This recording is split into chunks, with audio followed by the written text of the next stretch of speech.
మీ వల్ల మా పిల్లల చదువులన్నీ పూర్తయిపోయాయి సార్. Sir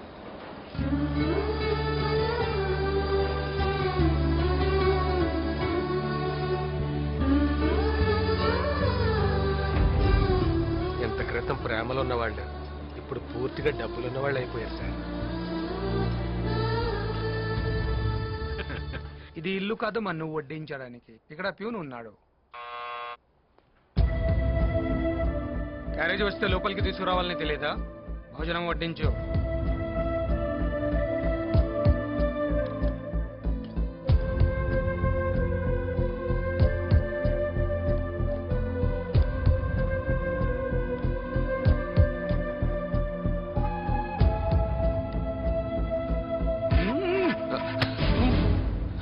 sorry. ఇలా ఉండాలి అలా ఉండాలి అని రూల్స్ మాట్లాడడం కాదు. ముందు ప్యూన్ అంటే ఎలా ఉండాలో తెలుసుకో. Get lost.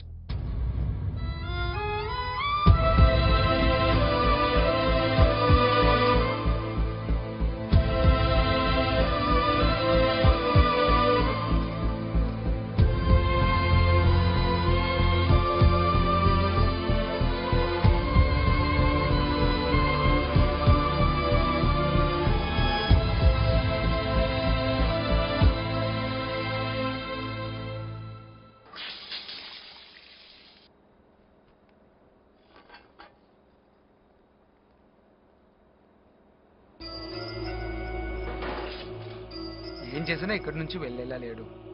4 గోడల మధ్య జరిగిన అవమానం సరిపోదు, నలుగురు ముందు అవమానించాలి. ఒకసారి మిషన్స్ ఆఫ్ చేయించండి, చెప్తాను.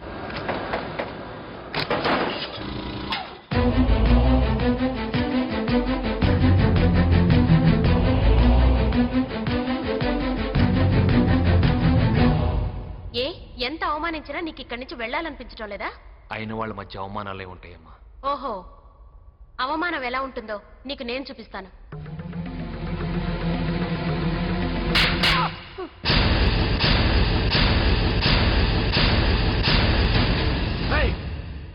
మావగారిని కొడతావే? నోర్ముయ్, ఇంకొక మాట మాట్లాడావంటే నిన్ను కూడా కొడతాను. అమ్మా స్వాతి, తప్పమ్మా.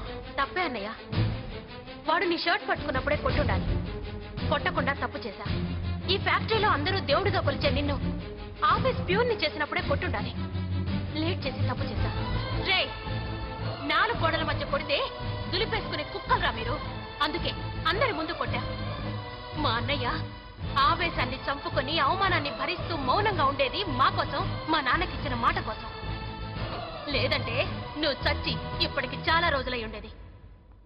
మీరేంట్రా నిన్న మొన్నటి వరకు అన్నయ్యని చూస్తే ఉచ్చ పోసుకునేవాళ్ళు, ఈ రోజు అధికారం రాగానే అన్నయ్యని అవమానిస్తారా? ఆస్తి కోసం రాముణ్ణి వదిలి రాక్షసుని నమ్ముతారా? ఏదో ఒక రోజు వీడే మిమ్మల్ని నవిలి మింగేస్తాడు, గుర్తుంచుకోండి.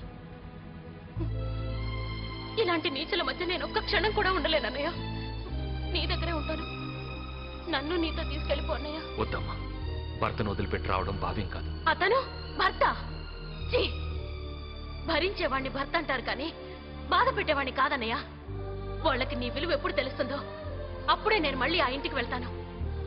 పదన్నయ్య, నన్ను ఇక్కడి నుంచి తీసుకెళ్ళిపో. నన్ను నీతో తీసుకెళ్ళన్నయ్యా.